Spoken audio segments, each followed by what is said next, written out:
바울은 자신을 데리고 가는 천부장에게 먼저 말을 건넵니다. 그래서 자신을 간단하게 소개를 하고 지금 소요를 일으키고 있는 이 유대인들에게 말을 할 수 있는 기회를 허락을 받게 됩니다. 천부장의 허락을 받은 바울이 백성들에게 손짓을 해서 매우 조용하게 만들고 그 뒤에 히브리 말로 이야기를 하게 됩니다. 그러니까 사람들이 바울이 히브리 말을 하는 것을 알고 더 조용히 귀를 기울여 듣게 되죠.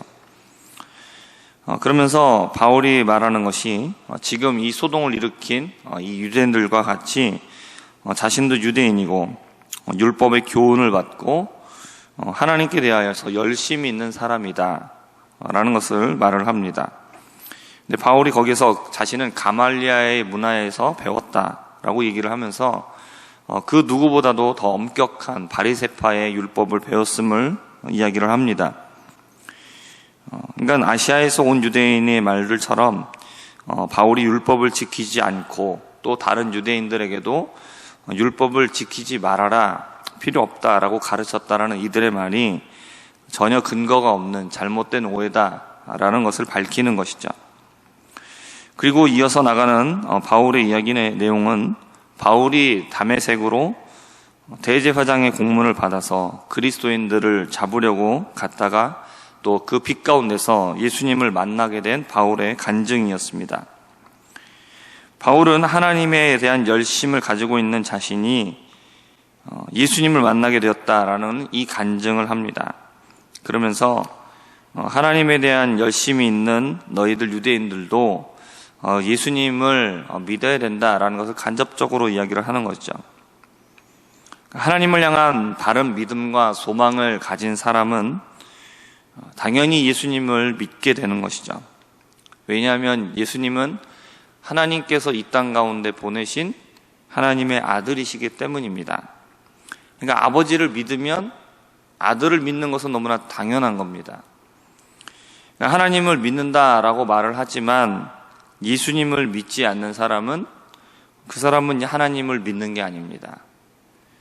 이것은 하나님의 이름을 빌린 종교에 불과한 것들이죠. 어떤 사람이 진정으로 하나님을 믿는다, 이것을 알려면 이것은 이 땅에 오신 예수님을 믿느냐, 이거를 보면 됩니다. 그러면 예수님을 믿는다라는 것은 뭘 말합니까? 예수님이 온전한 하나님, 100%의 온전한 하나님이시고 그리고 온전한 사람, 100%의 인간으로 오셨다라는 것이죠. 그리고 예수님께서 이 땅 가운데서 행하신 일이 무엇이고 그리고 예수님은 누구시냐라는 것을 믿는 겁니다. 그것은 예수님께서 이 땅 가운데 인간으로 오셔서 우리 인간의 모든 죄를 대신하여 십자가에서 죽으시고 또 부활하심으로 우리의 죄가 용서받게 되었다라는 것이죠. 근데 이 바울을 예수님을 믿을 때에 근데 바울처럼 예수님께서 직접 나타나 자신을 믿게 하시는 경우도 있고 또 아니면 다른 사람들의 전도를 받아서 믿게 되는 경우도 있습니다. 근데 이제 바울에게 직접 나타나서 예수님을 믿게 하시는 것은 바울은 예수님의 옛자만 말해도 잡아다가 옥에 가두는 사람이죠. 그냥 옆에 와갖고 누가 예수님의 말을 꺼낼 수가 없는 거죠. 그리고 그만큼 자신의 그 확신이 너무나 강한 사람이죠. 그렇기 때문에 누가 얘기해주면은 정말로 콧방귀만 낄 사람입니다. 그러니까 예수님이 직접 밝은 빛 가운데 나타나셔서 예수님의 부활을, 예수님이 지금 살아계시다라는 사실을 보여주셔야 됐던 겁니다. 그래서 바울에게 직접 나타나서 확실한 증거를 보여주셨다고 볼 수 있습니다. 그리고 바울이 그렇게 확신에 찬 사람이기 때문에 예수님을 그렇게 확실하게 만나면 바울은 그만큼 확실하게 전할 수 있는 사람인 것이죠. 그래서 이방인을 위한 사도로서 준비하셨기 때문에 그렇게 확실하게 예수님을 만나게 하실 필요가 있었던 겁니다. 그러나 중요한 건 뭡니까? 우리가 이런 모습을 보면 나도 저렇게 예수님 직접 만나 뵙고 예수님 만났으면 좋겠다, 이런 생각들을 하지만 중요한 것은 어떤 방법이냐가 중요한 게 아니라 내가 예수님을 믿느냐라는 겁니다.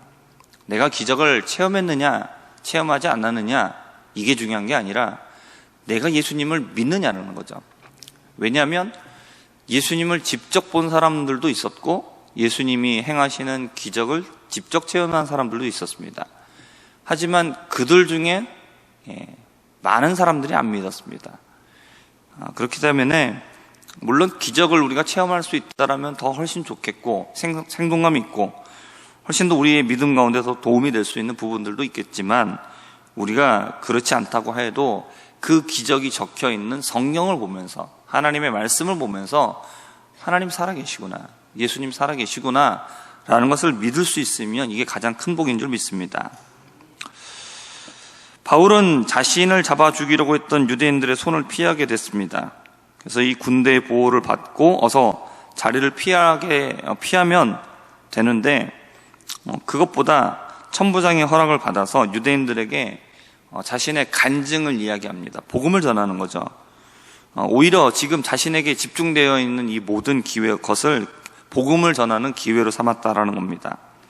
그러니까 바울은 어떤 방법이 됐든지 어떤 상황이 됐든지 복음을 전하려 했다라는 것입니다. 그러니까 복음을 전할 때가 따로 있느냐? 그렇지 않다라는 거예요. 사람들이 호의적이든지 나에게 적대적이든지 또는 사람들의 어떤 그런 반응이 중요하지 않다는 겁니다. 그러니까 복음을 전하고자 한다라면 복음의 때가 따로 있는 것이 아니라 우리는 어찌하든지 틈을 타서 복음을 전할 기회로 삼아야 한다는 것이죠. 바울의 모습을 보면 천부장에게 얘기를 할 수 있는가 먼저 물어봅니다. 그리고 허락을 받고 내가 유대인들에게 말을 해도 좋겠느냐, 또 다시 이렇게 재차 허락받습니다. 그리고 유대인들을 향해서 얘기할 때는 어떻게 말합니까? 부형들이여, 그러니까 나의 아버지와 형제들이여. 그러니까 바울보다 연장자도 있을 것이고, 그렇죠? 비슷한 또래들도 있을 것이고, 그렇기 때문에 부형들이여 라는 이런 말로 시작을 합니다. 그러니까 바울은 복음을 전할 때 무례하게 하지 않는다라는 겁니다. 필요한 예의를 갖춘다라는 것이죠. 그러니까 성도는 그 시대와 문화에 맞는 예의와 도덕성을 갖춰야 된다라는 겁니다. 상대방에게 예의를 갖추지 않으면서 복음을 전할 수 없습니다. 예의는 상대방을 내 맘대로 함부로 대하지 않는 것이 예의죠. 하나님께서는 우리를 구원하시기 위해 복음을 주셨는데, 왜냐하면 세상 모든 사람들이 복음이 필요하기 때문입니다. 어느 누구도 복음이 필요하지 않은 사람은 없습니다.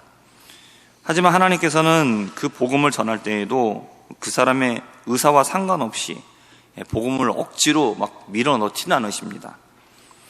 그러나 우리가 또 거기에서 잘 구별해야 되는 건 뭐냐면, 강권과는 이것이 다르다는 것이죠. 그러니까 억지로 밀어넣거나 그 사람이 저기를 의사를 반하게 하지는 않으시죠. 그러나 강권은 필요하다는 것입니다. 강하게 하는 권면은 필요하다는 것이죠. 그러니까 예를 들어 보면 보험을 판매하시는 분들을 지금은 조금 덜하긴 하지만 예전에는 좀 더 이제 그런 방문 판매 같은 걸 많이 하셨으니까요.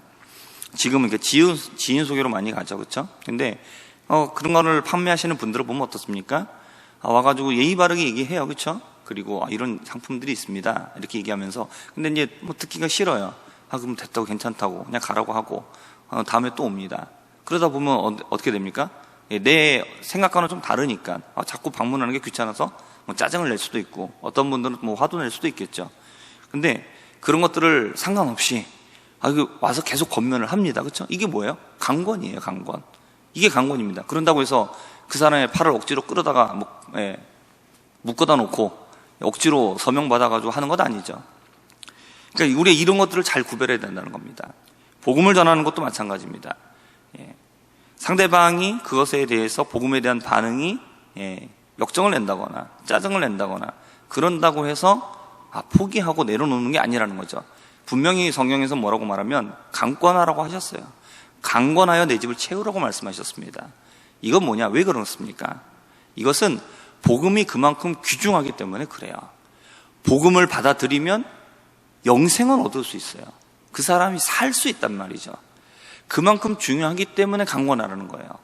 우리가 세상에서도 좋은 거 있으면 우리 어떻습니까? 옆에 사람한테 그 사람이 나한테 말하지 않아도 내가 그냥 입을 벌려서 스스로 막 얘기해요.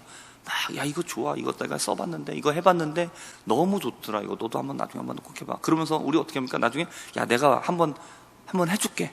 또 한번 해보고 나서 더 좋으면 네가 더 해. 뭐 그런다고 나한테, 그쪽에서 나한테 뭐 어떤, 월급을 주거나, 뭘 해주는 것도 아닌데도 불구하고 열심히 해요. 왜냐하면 그게 좋으니까요. 그렇죠?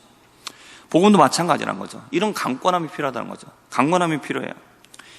상대방이 그렇게 얘기할 적에 싫어할 수 있고요. 짜증낼 수 있고 화낼 수도 있습니다. 그런다고 포기하는 게 아닙니다. 복음을 그렇게 전한다는 것이죠. 때로는 이런 모습을 가지고 상대방이 불쾌감을 일으킬 수도 있습니다. 그러나 거기서 관두는 건 강권이 아닙니다.